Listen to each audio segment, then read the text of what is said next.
A estas alturas la carrera de Joan Piquer Simón puede parecer o presentarse como una rareza dentro del panorama del cine español contemporáneo, así que el programa de hoy en versión española quiere saldar una deuda con nosotros mismos y con vosotros, emitiendo la película de esta noche e invitando a Joan Piquer Simón a sentarse aquí a charlar sobre toda su cinematografía y sobre todas sus experiencias, porque hay un montón de cosas que preguntarle. Además, ahora mismo, si no me equivoco, eres el subdirector de la Mostra de Valencia. Efectivamente. ¿No es así? Pues un montón de cosas. Juan, en una filmografía en la que, como antes he comentado, hay muchísimos títulos de enorme repercusión, tanto en España como fuera de España, ¿qué papel crees que juega la película que vamos a ver hoy? Slugs, Muerte Viscosa. Que tiene un título ya con eso os hacéis una idea. Bueno, fue volver un poco a el cine americano de los años 50, de los hormigas gigantes, de los arañas mutantes, de todo este cine que supuso una gran innovación en el mundo del cine fantástico y que a mí me encantaba. Y entonces ha sido como una especie de homenaje y volver un poco a esos principios. ¿Y crees que la película de esta noche va a sorprender a los espectadores jóvenes que no la conozcan, concretamente a ese tipo, a ese perfil de público? Yo creo que sí, Se va a llevar una gran sorpresa porque es, ya digo, volver a esos cines de los años 50 que muchos jóvenes no conocen. Entonces, pues bueno, es un poco una cierta novedad y sobre todo una novedad absoluta dentro del panorama del cine español. Nadie se ha atrevido a hacer otra película ni de bichos, ni de monstruos, ni de cosas de ese tipo, ¿no? Nada parecido, pero ahora tampoco, vamos. No, por eso ni digo. Cuando tú las hacías, ni ahora, vamos. Ahí nosotros teníamos que luchar con toda la artesanía del efecto especial que ahora se cubre bastante más fácilmente con las animaciones digitales. De todas maneras, esta película está tremendamente conseguida, ¿eh? La verdad es que te pone los pelos de punta y sobre todo el estómago encogido en un puño. Como os decía antes, la película de esta noche, Slugs, Muerte Viscosa, puede parecer una rareza dentro del cine español contemporáneo y nosotros estamos encantados de rescatarla, de reivindicarla y de ponerla en el lugar que se merece. Es una película de terror y bichos asquerosos en la mejor tradición de la serie B americana, rodada en inglés y en Estados Unidos. Hablaba Juan de los efectos especiales, pues tiene unos efectos especiales contundentes, tremendamente atrevidos y muy sangrientos y que además casi le cuestan la clasificación X en su estreno norteamericano. Slugs es uno de esos pocos largometrajes españoles de los que puede decirse sin pudor que llegó en su momento a todos los rincones del mundo. Bichos mutantes, cabezas que revientan, morbo, carnaza juvenil, explosiones, gore, más gore. Pero si las babosas no muerden. Esta sí, corre. Slugs, Muerte Viscosa, nació al poner una historia de monstruos clásica en manos de un especialista en sustos repulsivos como Joan Piquer Simón. ¡Ay! ¡Me han mordido! Adaptación del sangriento bestseller titulado Las babosas, este hito del gore español cuenta, aún hoy, con suficiente salsa de tomate como para satisfacer a los fanáticos del cine de convulsiones gástricas. Además de, cómo no, escandalizar a la crítica más seria y remilgada. Rodando en Estados Unidos con un reparto americano salpicado de algunos célebres rostros españoles, Piquer consiguió plenamente su objetivo: competir en el mercado internacional mejor que con ninguna otra cinta nacional de género fantástico hasta entonces.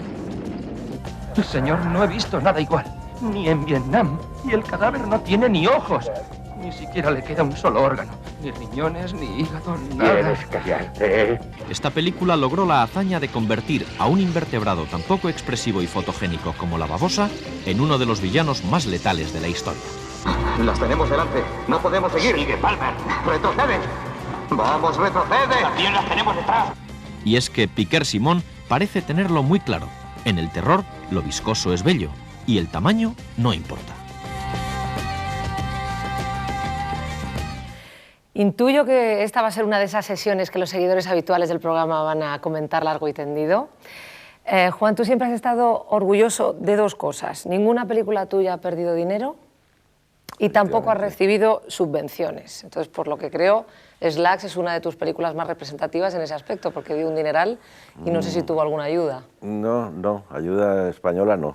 ayuda americana, ¿no? Tuvimos una prefinanciación que es lo que de alguna manera nos permitió poder rodar la película en Estados Unidos, y además con sonido directo, fue como si fuera una producción americana. En España prácticamente se rodaron 3 secuencias y los efectos especiales, que eso sí, porque tuvimos un problema, no podíamos exportar babosas a Estados Unidos, no nos dejaban entrar animales ni plantas que no fueran autóctonas. Y entonces tuvimos que hacer unas babosas de plástico, que son las que llevamos a Estados Unidos para los planos en que aparecían más de lejos y tal, ¿no? Las babosas venían de Asturias. Las babosas originales venían de Asturias, efectivamente. Son asturianas. El primer problema que tuvimos es dónde íbamos a sacar tanta cantidad de babosas. Y descubrimos, por casualidad, que en Asturias, en un pueblecillo de Asturias, había gran cantidad. Se marchó un jefe de producción, como un fin de semana, y de pronto dijo, mira lo que te traigo.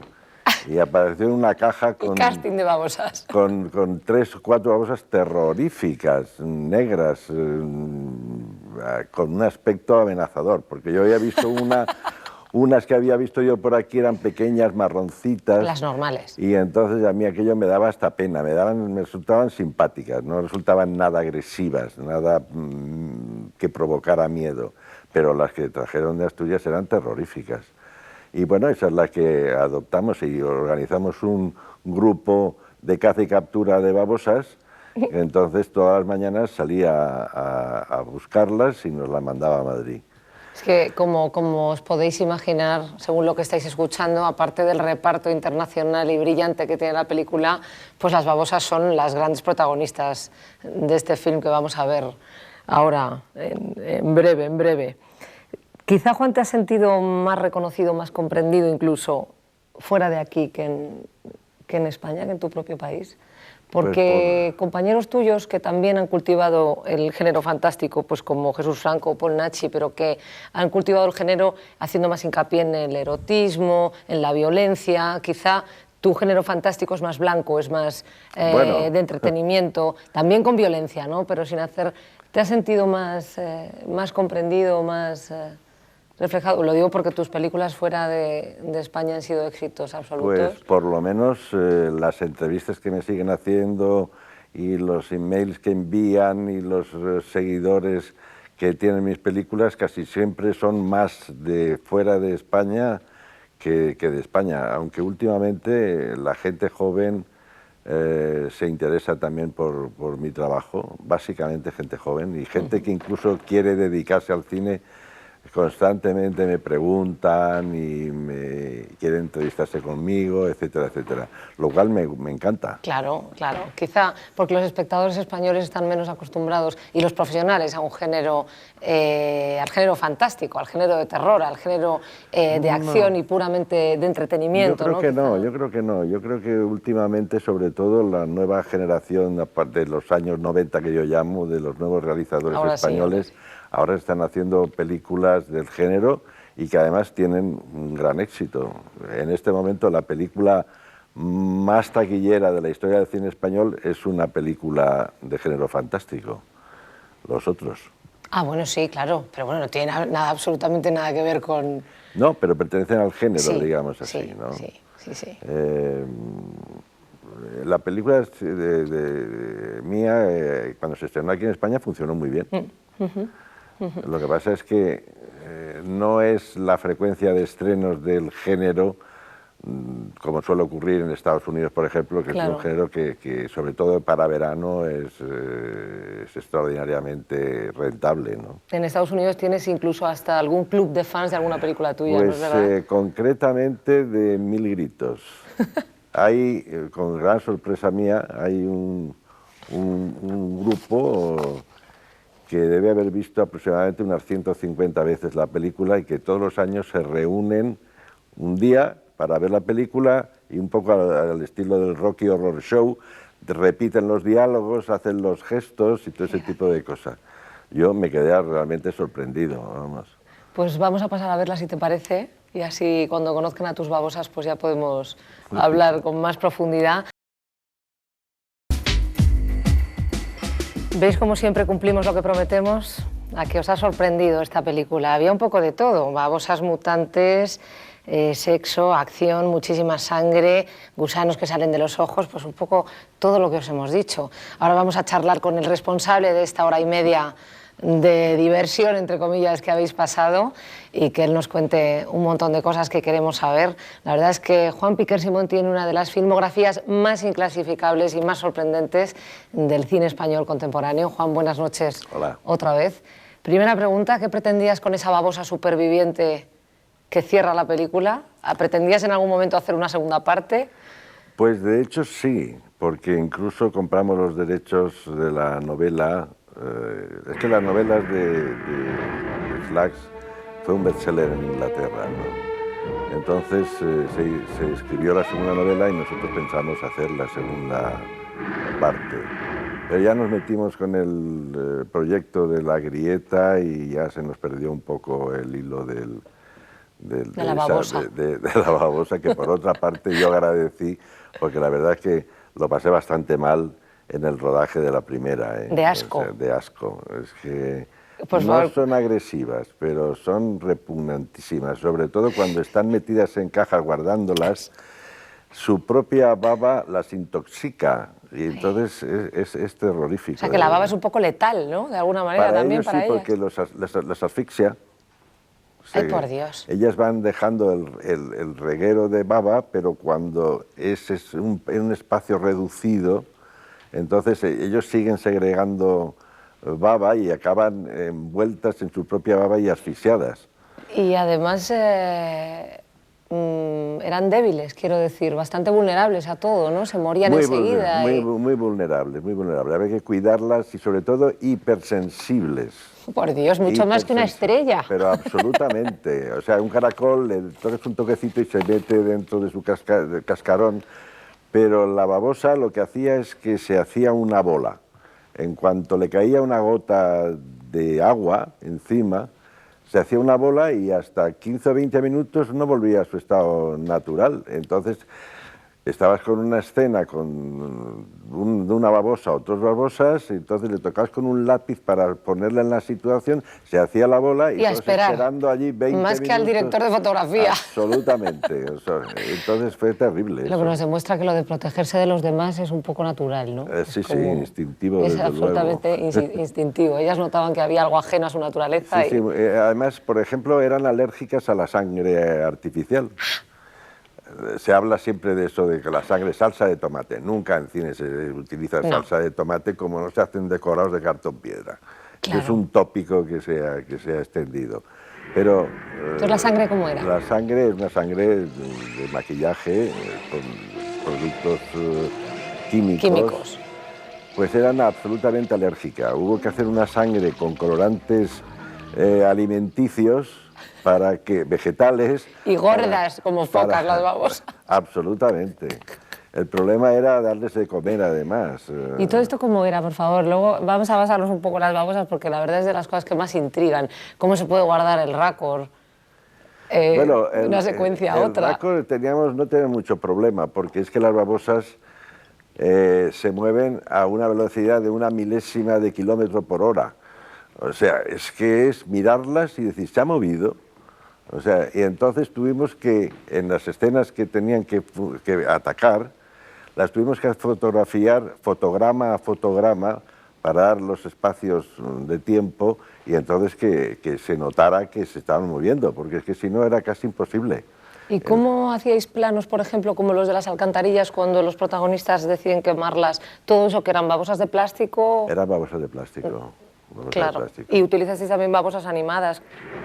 Sí, hicimos sobre todo una que tenía unos 35 centímetros, que esa ya la pusimos como prototipo, con boca con dientes, incluso que tuvimos el humor de ponerle dientes vampíricos. La que muerde, ¿no? Al prota. La que muerde, exactamente. Y claro, nos dimos cuenta que tenemos que hacer un dedo también del tamaño proporcional a la babosa, ¿no? Y es muy divertido porque incluso tenemos una fotografía donde la ayudante de dirección está con el dedo y la babosa dando el bocado, que es muy divertido. Pero la mayoría pues eran de tamaño real, o sea, la cantidad Normal. de babosas artificiales, ¿no? Y una cosa, y por ejemplo la secuencia de la actriz cuando están desnudos y ella cae, ¿eso cómo lo rueda ella? Porque es que eso es para morirse del asco. Eran de plástico, Todas. todas. Estaban pegadas al personaje. Lo que pasa es que insertamos unos primeros planos de las babosas auténticas sobre carne y sobre... Pero no sobre la sangre. actriz real. No sobre la actriz. Pero, Está muy bien hecho eso, Juan. pero lo que sí que tuvo que hacer es levantarse de la cama y correr encima de babosas reales.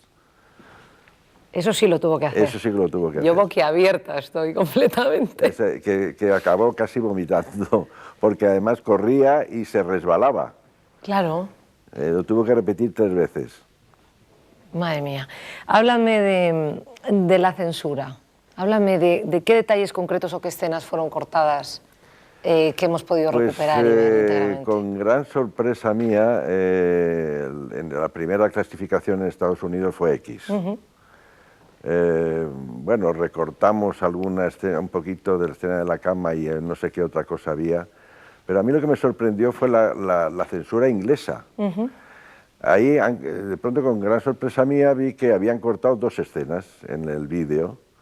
Una escena que hay, un ataque de una babosa a un hámster que está dentro de una jaula, es en la versión inglesa, ha desaparecido esa secuencia. Y otra secuencia también... Sí, que se come el hámster y entonces el científico ve Exacto. que efectivamente la babosa es carnívora y pues que... eso lo han quitado. Es que es muy... Es muy inglés esto de la protección de los porque animales. es tremendamente Pero era un animal violento. sobre otro animal, vamos, o sea, no era... ¿Y cómo fue?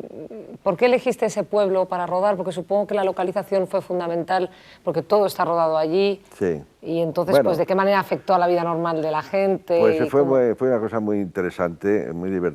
En realidad, el que fuéramos a rodarlas a ese sitio fue culpa de mi secretaria norteamericana, que dijo, ¿por qué esto no se roda en mi pueblo?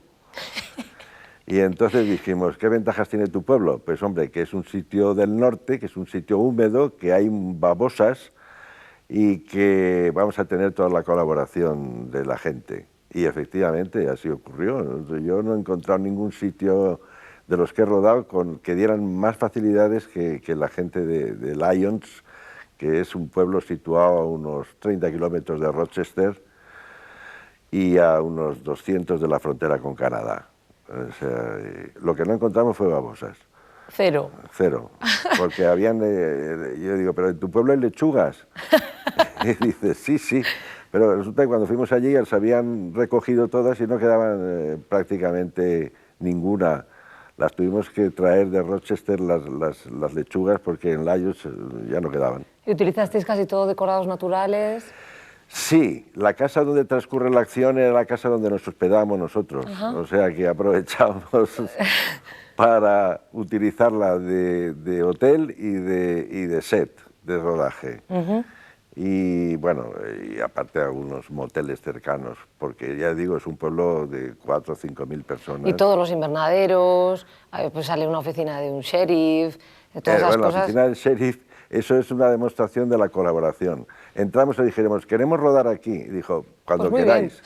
Se salió al pasillo y entonces nosotros nos pusimos a rodar allí en la oficina.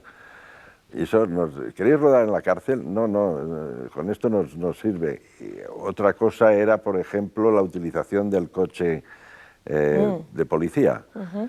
Estaba prohibido que lo utilizara gente que no fuera policía. Pues con nosotros hicieron una excepción y lo utilizamos arriba y abajo todo el tiempo que nos... Y luego pareció. cuando el pueblo vio la película, ¿cómo fue la reacción? Si es que hubo, si recuerdas esa experiencia. Hubo reacciones de todo tipo. Porque es que tenía que ser muy fuerte ver tu pueblo invadido de babosas. Pero digo de todo tipo porque, primero, la gente no esperaba que fuera una película tan gore de alguna manera, Sí, ¿no? sí. Pero al público le encantó. Lo que ocurrió es que, por ejemplo, rodamos en un drugstore y entonces el señor fue tan amable que dijimos, haga usted este papelito de entrar y servir a este señor y tal. Y después el montaje de esa escena fue fuera. Y cuando se estrenó la película, este señor fue con su familia, con sus amigos, y nadie le avisó que se había cortado. Ay, pobre. Y entonces el hombre se llevó una desilusión tan terrible que me contaba mi secretaria, dice, casi estaba a punto de llorar el hombre, porque se sintió como ridículo, ¿no?, de haber invitado a toda esta gente y después resulta que pobre, no. Claro, claro. Pero bueno, esto pasa en las películas. Sí, pasa, sí. Con todo esto que me cuentas, deduzco que te ha sido más sencillo rodar, por ejemplo, esta película ahí fuera de España que a veces en España, ¿no? Más sencillo y más barato. Y más barato. Aquí se han rodado prácticamente 3 escenas. En la de la cabeza con los gusanos, sí. Que en realidad eran gusanos de lujo, porque eran... amaestrados.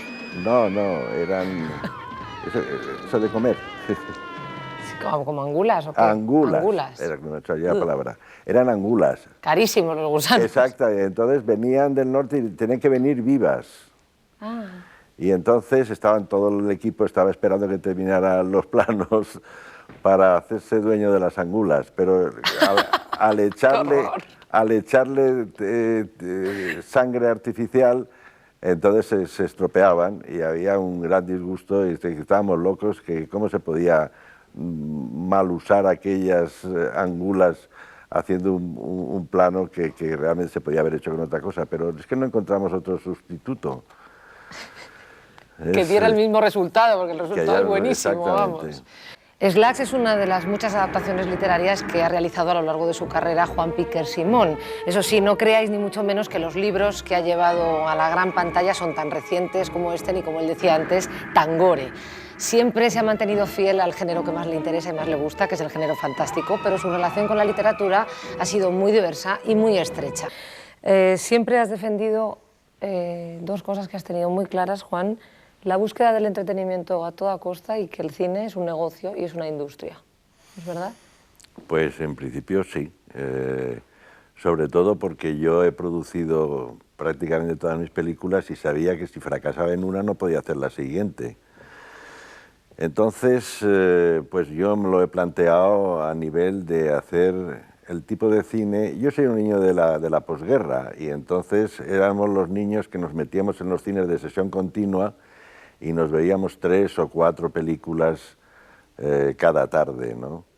Entonces quiere decir que entre los jueves y los domingos, que eran los días que teníamos libres, pues veíamos de 6 a 8 películas y casi todas eran de este tipo de aventuras, de fantasía, de entretenimiento, de risa, de entretenimiento. Y cuando yo tuve que empezar mi primera película dije, bueno, ¿por qué no? ¿Por qué no entrar ya de una manera clara y decidida por una opción para hacer películas? Y pocas veces has rodado en castellano, supongo que esta es una necesidad de que tus películas lleguen a Pues es que, claro, partes, el problema es que cuando hice Viaje Centro de la Tierra, la conexión que tuvimos con una compañía, la American International, que es la que producía las películas de Roger Corman, las películas de la serie de Edgar Allan Poe, pues al entrar en contacto con ellos para venderla en el mercado norteamericano, nos impusieron ya unas condiciones, que fuera rodada en inglés, que tuviera un personaje que fuera conocido en el mundo anglosajón, y eso me ha servido un poco de pauta para todas las siguientes producciones. Y esto es lo que me ha obligado a hablar en las películas en inglés, ahora que parece una cosa bastante normal, entonces era una cosa extrañísima. Extrañísima. Y no solamente extrañísima, sino muy criticada. Cierto.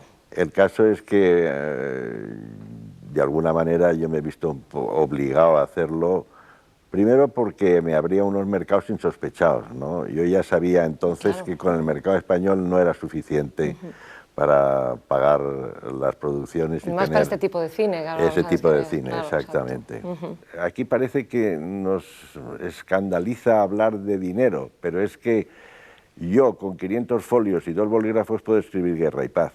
Pero no puedo hacer Guerra y Paz si no tengo 400 o 500 millones. O sea, Como que poco. es que, como poco. Me estoy refiriendo a que son planteamientos distintos. Sí, lo son. La posición del creativo es la misma, pero la situación en que desarrolla esa creatividad no tiene nada que ver. Por eso es terrorífico que 7 de cada 10 películas españolas pierdan dinero. Y gran parte del motivo, estoy absolutamente de acuerdo contigo, es porque no se piensa en que hay que crear la necesidad de ver ese producto, de tener ese producto dentro de la cabeza, en tu orden de cosas, porque si no es imposible. En el fondo pondremos todas las excusas que querremos, pero al final una película no gana dinero porque no va la gente a verla. Sí, y si no va la gente a verla, quiere que has hecho algo que no interesa. Porque no has creado el interés, tienes que crear ese interés, aparte del resultado. Claro, es que a veces un mismo producto o una misma película, por llamarla, no llamarla producto, en una fecha, de una manera presentada, tiene un resultado que después en otra Sin época duda, sí. y presentada. Es que hay algunas producciones que aparece un anuncio único anunciando el estreno, que en vez de una promoción es una esquela. Eso no funciona en absoluto. Porque no hay mentalidad de industria, si siempre llegamos al mismo tema. Exactamente. Yo, por ejemplo, pongo el caso de películas americanas que tienen más presupuesto de promoción que del coste de la película. Es la única manera de recuperar al menos lo que se ha invertido. Exacto, que es por lo menos la base sobre la que hay que partir una producción. Bueno, que me quede como estoy, pero si yo pierdo dinero, ya seguramente la próxima película o tendrá que ser más comercial todavía o no poder hacerla. O no existirá. O no existirá. Exactamente. Pues se nos termina el tiempo, que me están haciendo señas de que hemos acabado el tiempo del coloquio. Muy bien. Y la verdad es que siempre me quedo con la sensación de que faltan un montón de cosas. Pues desearte suerte en ese nuevo reto con la Mostra de Valencia, que además estás con un cómplice de siempre, que es José Antonio Escrivá, pues uno de los, que es co-guionista es coproductor, y coproductor de exacto. Slags. Y habéis estado media vida juntos y ahí estáis ahora con el reto de la Mostra. Esperemos que la cosa funcione. Pues muy buena suerte para ese festival, yo le tengo especial cariño, así que... Muchas gracias. Buena suerte con eso y con todo. Y gracias por haber estado aquí. Encantado.